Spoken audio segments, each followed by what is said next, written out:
Hey guys, Darren Kelly, Coach of Wiser Sports, and welcome back to another Captain's episode heading into round 14, which is going to be a bit of a tougher week for captains, in my opinion, just with a lot of candidates that are worthy of selection, but with a couple big matchups that are missing this week, particularly with Richmond being on the bye, we don't really have those layup selections this week as we would normally. Same with the Suns, they are the number one easiest for midfielders to score against, so that is another huge team or opponent, however you want to look at it, that we would normally rely on a fair bit as well. So selections are pretty tight this week, but I think I've got some plenty that you should be having in your side this week for a decent score. But before we quickly get into my top 10 for this week, I just want to quickly review, as I always do every single week, review how I went last week. So somehow I did come third overall in the Captain's Challenge for the weekly with a massive 1802. So yeah, definitely was a very nice result there. Pretty happy with my selections. The only thing that did change from what I showed last week to what actually happened was I did have Bailey Smith at number 2, but because obviously he was laid out, I did change him to Max Holmes, dropped him down a spot just because I was slightly concerned about his ceiling. Obviously, he went massive and was the number 1 scorer in the game, so did lose out a few points there. Obviously, him being at number 2. But yeah, overall, really happy with all my selections. And of course, there's always someone that does not make the ton in my top 5. I wonder who it will be this week. Wait and find out. But overall, in the season, that has moved me up into 9th spot overall, and chasing down those top guys at the moment. Realistically, looking to just get into the top 5, I think would be quite nice. The top 3, if not 4, are still a fair way in front. So yeah, hunting him down and just glad to see him having a decent year in captains, because my fantasy team definitely isn't up there fighting at this stage. So let's get into my top 5 captains to start off with. And I'll start with this first guy because I think everyone knows who it is. It is obviously Max Gorn up against Port Adelaide against Visentini, unless teams changed anything. Either way, if it's up against Sweet or if it's up against Visentini, Max Gorn should have an absolute field day. He's obviously the most expensive player in the competition right now, averaging something ridiculous like 116. He's having a massive year to his standards. He also went 146 and 118 against Port Adelaide last year, and that was against the likes of John Sweet rather than Visentini. And obviously, Visentini is a bit of an easier matchup than what Jordan Sweet has been in the past. Port are the number 1 easiest scorer for Ruckman in the last 5. We've seen some pretty big scores against them, and not by massive Ruckman. I'll read some scores out here to you. Riley O'Brien scored the 121. Luke Jackson went 106. Madden last week, a debutant, went 180. So you can only imagine what big scores we're going to see for Max Gorn this week. So he is a layup pick. This should be a 130, if not 140 layup. So anyone that does have him, I'd definitely be sticking the C on him, as he does play the first game on Sunday. So the second to last game of the round. So he's an easy fullback option. And if that is the case, probably a line of 120 I'd probably have it at, while I'm fairly confident that he does fit really well. Number two is where it gets a bit spicy. Well, not spicy. Yes. I'll go Bailey Smith. He's just a super safe option, as we have known all so far this season. Obviously, there is concerns with his hamstring and potentially, him not even playing the game. But up against Essendon, they are the 4th easiest for midfielders in the last 10 to score against. We know what Bailey Smith has been doing so far this season, averaging over 120. So he's just another give me VC that you can throw on. He probably scores a 130 quite simply if he plays. So I like him at number 2, and he does play on Saturday. So yeah, you have a bit of time in between those. We've seen some pretty big scores against Essendon recently as well, with Matt Kennedy went 113, Hugh McCluggage went 152. So there are some big score ceilings there. George Hewitt 125. Jordan Dawson went 134, Nick Dacos 120, and then Tom Power way back when round one went 110. So there's been some pretty decent scores against the likes of Essendon. There's no risks of a tag coming this week with Durham out for the next 2 with suspension. There could still be the likes of a Setterfield that does a bit of a job, but I'm not super concerned about that at the end of the day. So I like Bailey Smith. Now I will say that if Bailey Smith does not play, then I will just automatically switch this to Max Holmes. We saw what happened last week with Max Holmes having that ceiling without Bailey Smith, so that's just an easy swap in my opinion. But Max Holmes does feature in my top 10, but not quite my top 5 at this stage. So that is my number 1 and 2, and that's definitely what I'll be doing this week. VC Smith into Max Gorn, as I have both of these. Number 3, I like Tristan Cherry there. He's just a super safe as house captain each and every week. I think he's dropped below 100 once in his last 8 games or something like that. So we know what he's capable of every day of the week. He is up against the likes of Fremantle, where he's got the Twin Towers in Luke Jackson and Sean Darcy. Now, they're obviously 2 very different ruckmen in terms of their styles. Luke Jackson's more of that athletic type, where he'll just jump over you and run you around in circles all day, whereas a Sean Darcy is obviously that more brute sort of, very similar to a Tristan Cherry, where he's just happy to stand on the ball, use his muscle to outmuscle you to get the tap. So I think Sean Darcy would definitely be a better matchup for Tristan Cherry, because we know Tristan Cherry just loves to fucking tackle his way to a massive score. So if he's up against Sean Darcy, I think he can get 10 plus tackles. Luke Jackson may be a bit of a tougher one to combat against, because again, he's just going to try and jump all over you. So he'll probably stand back a fair bit and try and run past him, as we have seen previously. But when we saw a very similar sort of ruckman, I would say is a Tom de Koning back, I think it was round 4 or something like that back in the day. Tristan Cherry was still able to put up a 114 against him, so he doesn't mind either way. He'll still put up a fairly decent score. Freo are a fairly decent matchup for ruckman particularly, so I'm expecting Tristan Cherry to be a very safe captain option.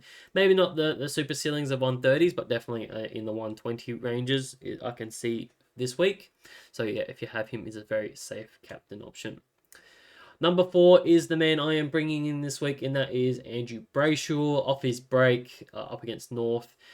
North are the 3rd easiest for midfielders to score against, and surprisingly, they are the number 1 opposition to score against this weekend. Obviously for midfielders, as I said, Richmond and Suns are missing this week, so very good matchup for those that are looking to target a midfielder. Andrew Brayshaw, he scored a 91 against them last year, which isn't the greatest, but we've seen some pretty big scores against North Melbourne in the, so far this season, particularly in the last couple of weeks, particularly just with them starting to, get a bit easier. Zach Merritt 117, Zach Butters 126, George Hewitt 123, Ned Long and Nick Dacos both went 130s, and then Hugh McCluggage also went 117. So I'm expecting a 120 plus score for Andrew Brayshaw here as well. Not expecting any sort of attention, as North haven't really been doing any of that attention work. It would be a bit of a surprise if they were to do anything there. So I think Andrew Brayshaw does go quite well. So he is there at number 4. The only thing I'll say about that game... no, never mind. Don't worry about me. I'm just talking about weather. Number 5, I have got, with a bit of a, probably not a super fantasy relevant option, but that is Tom de Koning up against West Coast Eagles. Just sort of solidifying the top 5 there. I always have that curse of someone in my top 5 going under 100, so I'm hoping that's Tom de Koning this week. But Tom de Koning has West Coast Eagles, obviously up against Matt Flynn. Now, what we saw earlier this season, where Tom de Koning had West Coast, he was up against Bailey Williams, and he went that very poor 70-ish score, where I had him captained, and I think a lot of him had that back and gather round, right? So that was hugely disappointing. I don't think he does that again, though. I think he'll definitely have a much better result this weekend. That is played at Perth, though, so there is a bit of weather occurring there. I think they're up to 3 mil. It's not anything amazing, but there is still a few days out, so it could develop a bit here and there. So we'll see how it sort of plays out, but I'm still very happy with Tom de Koning at my number 5. We've seen some massive scores for ruckman against West Coast, as I've mentioned previously. A max score at 122. Oh, sorry. Max Gorn went 158, Royal Marshall went 158, Lloyd Meek went 131, and obviously Tristan Cherry went the 111 last week as well. So expecting Tom de Koning to have a very similar score of a 110 plus as well. So very, very happy with my top 5 here. All of them could go 120 plus quite comfortably. So if you have a very good selection there. Now we'll get into the next 5. So number 6, I have Connor Rozee. Playing against Melbourne, we know how easy of a matchup they are for defenders, particularly designated kickers. They are the second best matchup, particularly. So he slots in at number 6 there. We've seen, Zach Guthrie went 149, Nick Martin 121, Josh Dacos 128, Nasai Wangalimi Malira 117, Dane Zorko 109, and even a Marek went on 109. So we know that they love to give up plenty of points to the halfbacks. That is what Connor Rozee is doing at the moment, and he's absolutely killing it.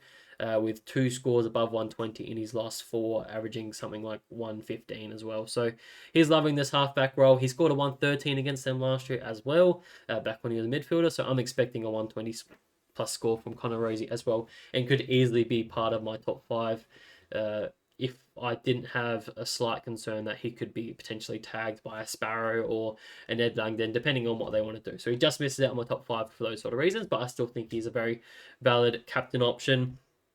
Again, this is the second to last game of the round, so you would have to back him with your C, and I know some people aren't super confident with the C on him there. Number 7, I have just gone with Max Holmes. Again, he's absolutely killing it at the moment with his form. He's averaging 114 over his last 5 and 123 over his last 3. So he has to be part of these top 10. Again, very similar matchup. The 4th best matchup for midfielders in the past 10. Essendon there. So yeah, he just has to be part of this group. But with Bailey Smith potentially back, I just think I'm backing Bailey Smith just with his potential ceiling there instead. So yeah, going to him over Max Holmes, but he's still a very valid option if you don't want to back in Bailey Smith with potentially being rested here and there. It is a very good option. Number 8, I have gone with Matthew Kennedy. He's probably the first time he's definitely featured in my top in my captains so far this year. Showed he had a ceiling last week with that big 132, and he is going at 116 over his last 5. So he is just having this massive purple patch, loving that midfield time at the Bulldogs. He's got a nice matchup against St Kilda this week, who have given up some pretty decent scores to other midfielders. So I just see Matthew Kennedy getting the job done tonight. So if you want a VC option, he's definitely a worthwhile option. I know a lot of people are targeting him this week particularly. So by far part of the top 3 forwards for the remainder of the year, just getting it done. So under the lid as well at Marvel Stadium definitely is a worthwhile shout. So yep, he's there at number 8. His teammate and Marcus Bontempelli, who is more highly selected, is there at number 9. Probably should be a bit higher, but just not super confident. He hasn't seen much of a ceiling, unfortunately, from him just yet. So I think he's going to be a solid 110 sort of ranges.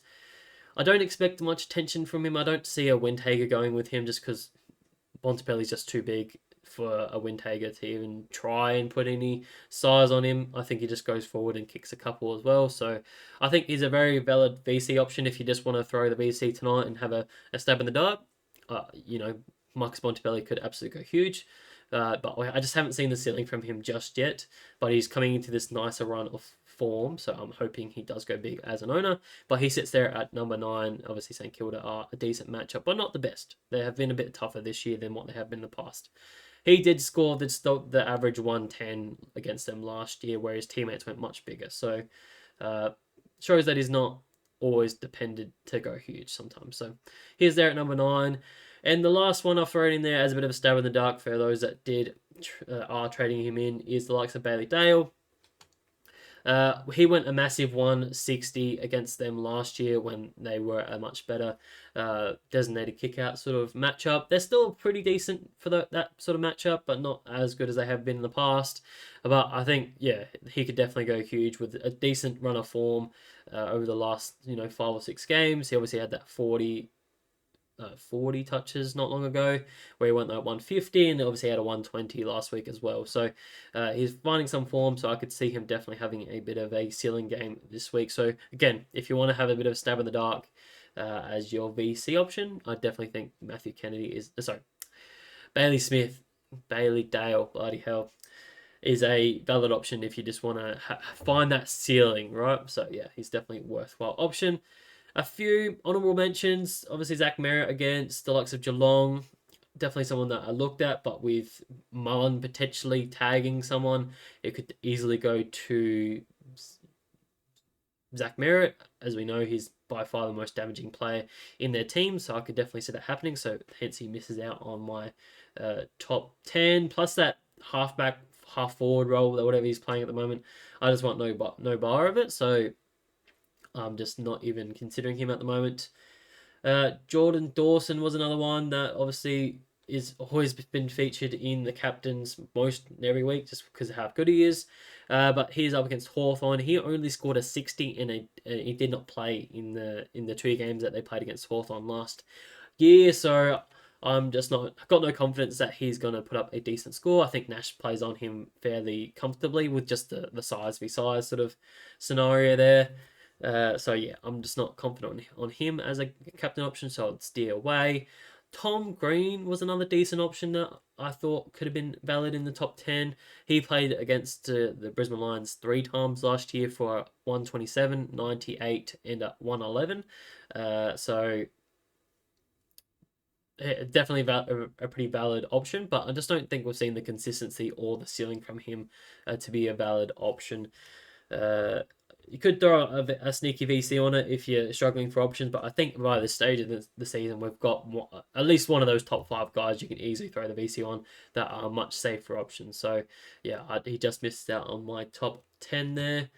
Nasaya, he is 15 or 17% selected. I'm not 100% sure he has the best week this week. Western Bulldogs are a bit of a tougher matchup for designated kick-out defenders particularly, so I don't know if I see the score from him particularly this week. The only way he probably gets done is if, they're getting smacked that badly that they need to hold the ball a fair bit and just chip it around, and he would obviously be part of that. So, yeah, I think there's a potential that he doesn't get it done tonight.